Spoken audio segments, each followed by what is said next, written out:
Good evening, my lovelies, and welcome. I'm Lady Creepypasta.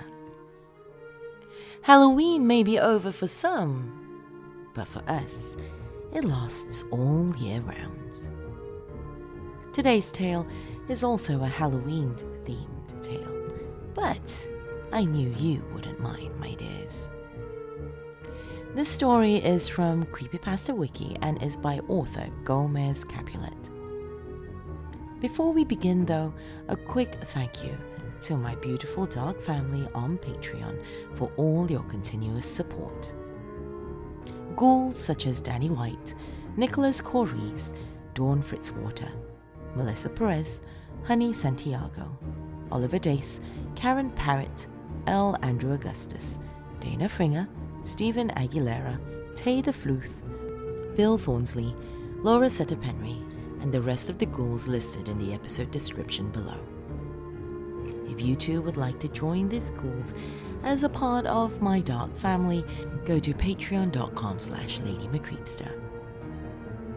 Your support really does help keep this podcast and channel going. But now though, my dears, it is time. So come, lean in closer, and we'll begin.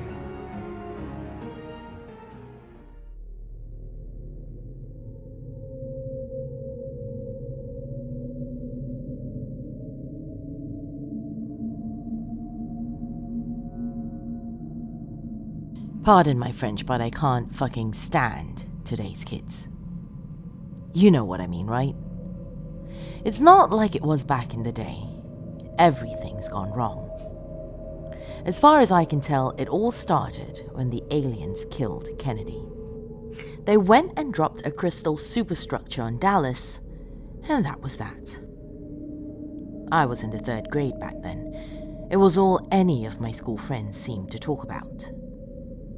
It was like nothing that had ever happened before. Then all at once, we changed. An entire generation of children were altered. Our senses were different. Our minds were ever so slightly changed. We were not what our parents were. We were new. Still, we were kids. We were okay. We made sense even after all that. I remember when I was 13 and first began feeling the minds of the older folks around me. I could taste the shape of their thoughts. I could sense their motivations and their fears. Mostly, I would just use it to work out the answers of pop quizzes or what I was getting for Christmas. I know a few others of my generation could do the same trick, but we weren't very open about those things back then. Children were seen and not heard. I was 14 when I first saw another person's memories. It was my father. I was sitting at the dinner table and I looked over at him for just a second. He was wiping mashed potatoes and gravy off his cheek with a wadded up paper towel. I looked at him and he looked at me, and then, without any effort on my part, I was inside his mind. I was him and we were in his car in a parking lot somewhere. I remember there was a stray dog staring at us/him from behind a rusty old dumpster. It's funny the things that get stuck in your head. I remember this wonderful feeling like pure ecstasy. I looked down with his eyes and there was a man in his lap with his mouth around my father's penis. "That's so good, baby," I heard my father say in a half moan. He was a World War II veteran who always carried a gun and thought Elvis was a bit too new age. This was not the man I knew. I felt his body tense up. Quickly, I shuddered out of his mind before the inevitable conclusion. I was still sitting at the table looking at him, and he was looking at me, and then he sneezed, and I excused myself and went to take a shower. I still don't know if he knew what I saw. We never talked about it. Mostly I put the whole thing out of my mind, but when he died, that man was at his wake. He said his name was Ed, and that they were buddies from college. I shook his hand and went and sat next to my grieving mother.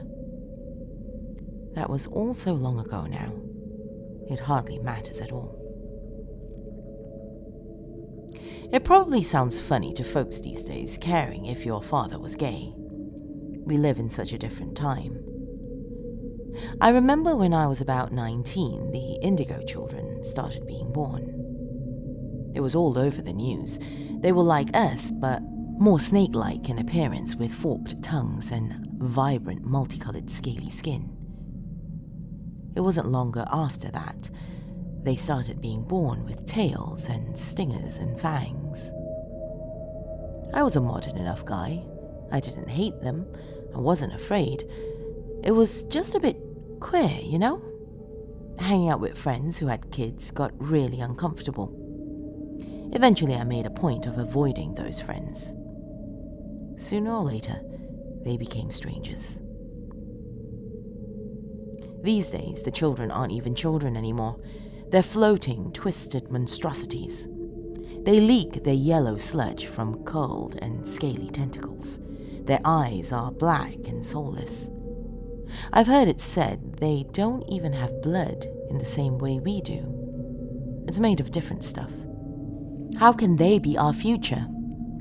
Still, I've always been one to leave well enough alone. I worked and saved my whole life. I retired. I bought a decent house in a decent neighborhood and lived a simple life full of simple pleasures. My one companion was a tuxedo cat named Connery. Connery was a good boy. He liked eating popcorn and sitting on my shoulder while I read. When I'd smoke, he'd swipe at the air with his little paws. He used to sleep directly in front of the TV. When I would try to move him, he'd go limp and play dead. It was really adorable. I loved that cat more than I'd ever loved my ex-wife or anyone else for that matter. It was July 16th that he ran away. I was grabbing some groceries that had been delivered to my porch, and he slipped out the door and between my legs, and before I knew it, he was gone. I chased after him, but that came to nothing. 3 days later, on the 19th, I heard a scratching at my door and this pained yowling. I opened the door to a disturbing sight. Connery was covered in slashes and bites. There was so much blood in his fur and streaked across my porch where he'd just barely managed to drag himself to the door. I held him and tried to provide some comfort. I hope that helped him feel less scared. He died in my arms within a couple minutes. As I examined his body after the fact, it was clear what had happened. His flesh had been pierced with sharp tentacles, large beaks, and razor-sharp fangs. There was yellow slime mixed in with the blood. Damn kids, I cursed. The next day I wrapped Connery in a clean white sheet and buried him between 2 large hydrangea bushes in my backyard. The days were lonely after that, the house so quiet. Mostly I slept and smoked. I'd go for 2 or 3 days without brushing my teeth or changing my clothes. I can't say for sure when I had the idea. It was impossible to put it aside once it became clear to me. I bought 6 large bags of candy for less than $15. The poison was significantly more expensive. It was intended for exterminating rodents, but I figured it would do the trick. I am not a bad or cruel man, but someone had to take a stand. Halloween came. Actually, it was the week before when Trick or Treat took place in my neighborhood. That day, I hollowed out a big old pumpkin so I could bake the seeds and pour butter all over them like my dad always used to do before he had his second heart attack. Afterwards, I took the candy I had bought and piece by piece unwrapped it. The poison was a chalky white powder, not dissimilar in its texture to very fine sand. I sprinkled just a little bit on each piece, then placed the pieces in little baggies with Halloween-themed stickers. The little bats and pumpkins and things were kind of cute, and they provided a plausible enough reason for the candy to be unwrapped. I filled the hollowed-out pumpkin with the baggies of candy and stickers and placed it out in my yard with a sign that read in big red letters, "Take plenty."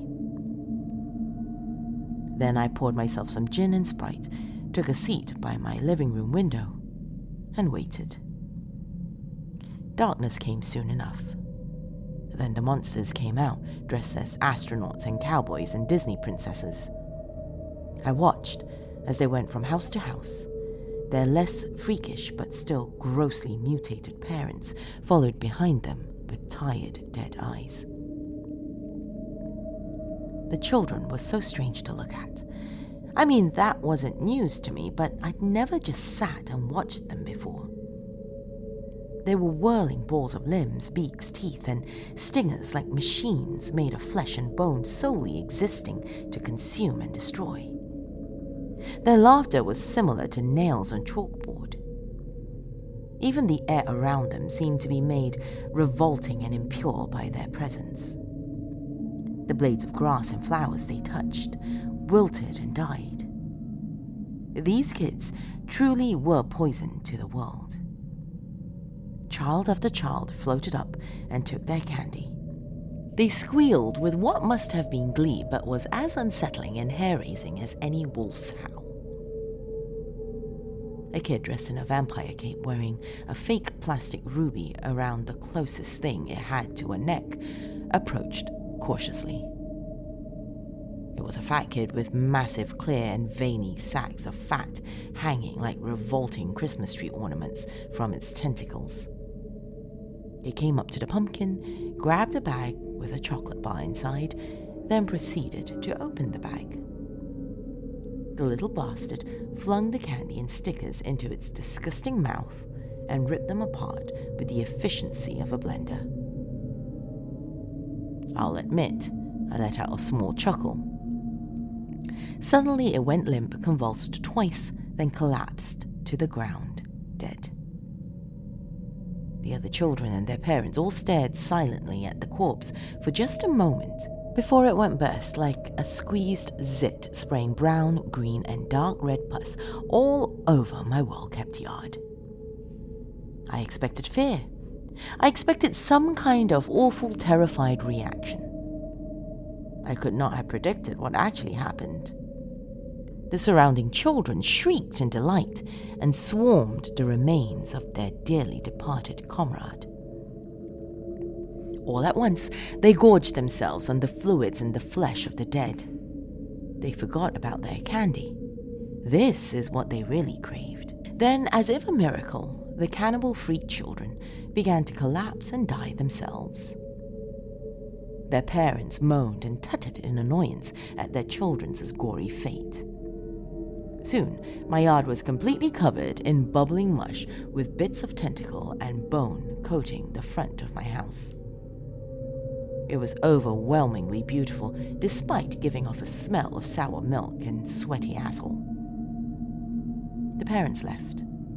A few other children came by and floated over the mess to grab their candy before quickly moving on to another house. I smiled and laughed and cried.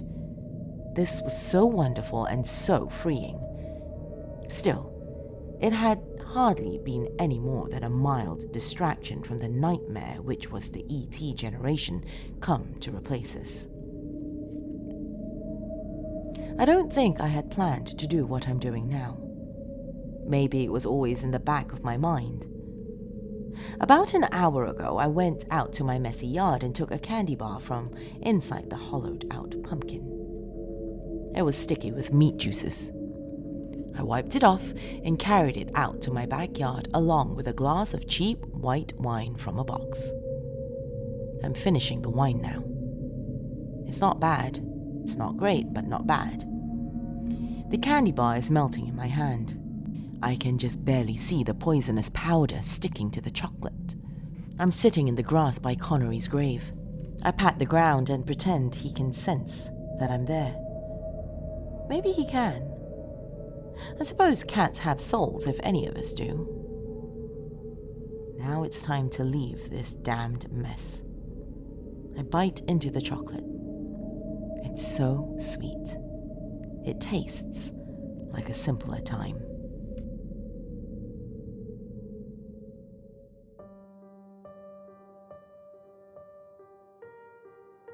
Thank you so much for choosing to join me this evening, my lovelies.